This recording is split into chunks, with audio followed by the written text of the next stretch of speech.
খালেদা জিয়ার জানাজার দিনে পাক ভারত দুই দেশের কূটনীতিকরাই বাংলাদেশে এসেছিলেন। উদ্দেশ্য পরিষ্কার থাকলেও এই সফর নিয়ে এক পশলা রাজনীতি হয়ে গেছে এরই মধ্যেই।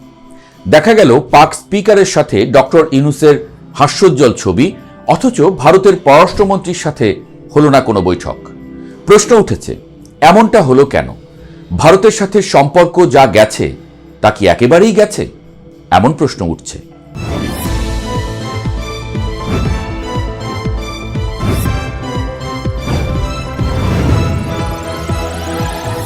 বিএনপি চেয়ারপারসন বেগম খালেদা জিয়ার বিদায় বেলায় ঢাকার রাজপথে যখন শোকের আবহে বিদেশি অতিথিদের ভিড়, তখন সবার নজর ছিল ভারতের পররাষ্ট্রমন্ত্রী এস জয়শঙ্করের উপরে। চলমান টানাপোড়েনের মধ্যেই ভারতের কোনো শীর্ষ প্রতিনিধির এই সফর ঘিরে নানান কৌতূহল ছিল। কিন্তু দিন শেষে যখন দেখা গেল পাকিস্তানের স্পিকার কিংবা নেপালের পররাষ্ট্রমন্ত্রীর সঙ্গে প্রধান উপদেষ্টা ডক্টর মোহাম্মদ ইউনূস আনুষ্ঠানিক বৈঠক করেছেন, অথচ ভারতের পররাষ্ট্রমন্ত্রীর সঙ্গে তেমন কোনো দ্বিপাক্ষিক আলোচনা হলো না, তখন কূটনীতির অলিন্দে গুঞ্জন শুরু হওয়াটাই স্বাভাবিক। বিশেষ করে পাকিস্তানের স্পিকার সর্দার আয়াজ সাদিকের সঙ্গে প্রধান উপদেষ্টার হাস্যোজ্জ্বল ছবি যখন সামনে এলো, তখন প্রশ্নটা আরো জোরালো হয়ে উঠল। ভারতের সঙ্গে কি বর্তমান সরকারের দূরত্বটা আরো স্পষ্ট হয়ে গেল? এই প্রশ্নের উত্তর খুঁজতে গিয়ে কূটনৈতিক এবং সরকারি ভাষ্যগুলো বিশ্লেষণ করলে বেশ কিছু দিক বেরিয়ে আসে। বাংলাদেশের পররাষ্ট্র মন্ত্রণালয় বিষয়টিকে অনেকটা সহজভাবে দেখার চেষ্টা করেছে। তাদের মতে এই সফরগুলো ছিল অত্যন্ত সংক্ষিপ্ত এবং মূল উদ্দেশ্য ছিল শ্রদ্ধা নিবেদন।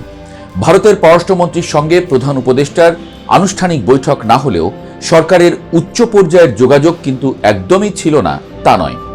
জানাজার আনুষ্ঠানিকতার ফাঁকে আইন উপদেষ্টা ডক্টর আসিফ নজরুল এবং জাতীয় নিরাপত্তা উপদেষ্টা খলিলুর রহমান জয়শঙ্করের সঙ্গে কথা বলেছেন।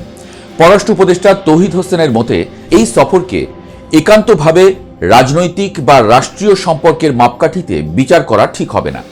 জয়শঙ্কর এসেছিলেন একটি শোক অনুষ্ঠানে যোগ দিতে এবং পুরো সময়ে উপস্থিত থেকে তিনি তার রাষ্ট্রীয় সৌজন্য পালন করে ফিরে গেছেন। তবে কূটনৈতিক বিশ্লেষকদের চিরে তো আর এত সহজে ভেজে না। তাদের চোখে বিষয়টি কেবল সময়ের অভাব বা সৌজন্যের মধ্যে সীমাবদ্ধ নয়। অনেক বিশেষজ্ঞ মনে করছেন ডক্টর ইউনূসের সঙ্গে বৈঠক না হওয়াটাকে অনেকে ভারতের পক্ষ থেকে এক ধরনের অপেক্ষা করো এবং দেখো নীতি হিসেবে দেখছেন। আবার বাংলাদেশের পক্ষ থেকেও খুব বাড়তি আগ্রহ দেখানো হয়েছে তেমনটিও মনে হচ্ছে না।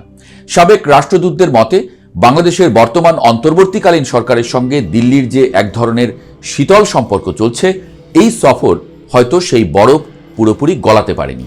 কিন্তু জয়শঙ্করের উপস্থিতির মাধ্যমে ভারত অন্তত এই বার্তাটি দিতে চেয়েছে যে তারা বাংলাদেশের পরিবর্তিত বাস্তবতাকে অস্বীকার করছে না এবং সম্পর্কের জট খোলার একটা প্রাথমিক চেষ্টা তাদের পক্ষ থেকে রয়েছে।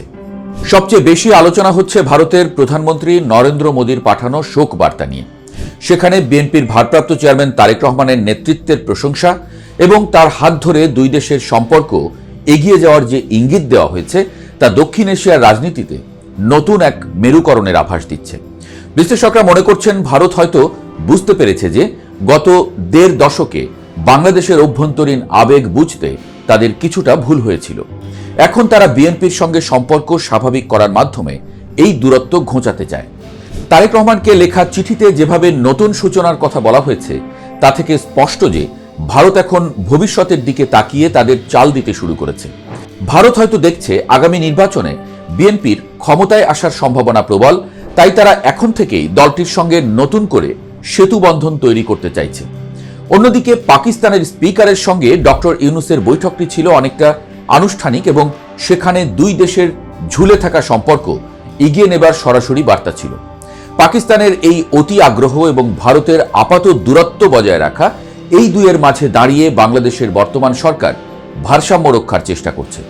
ডক্টর ইউনূস হয়তো এই মুহূর্তে ভারতের সঙ্গে কেবল আনুষ্ঠানিকতায় আটকে না থেকে কাজের মাধ্যমে সম্পর্কের গভীরতা মাপতে চাইছেন। শেষ পর্যন্ত জয়শঙ্করের এই সফরটি সরাসরি কোনো বৈঠক উপহার না দিলেও ভারতের পরিবর্তিত অবস্থানটি পরিষ্কার করে দিয়েছে ভারত এখন আর কেবল একটি নির্দিষ্ট দলের উপর নির্ভর না করে বাংলাদেশের মূল রাজনৈতিক শক্তির সঙ্গে যোগাযোগ বাড়াতে আগ্রহী।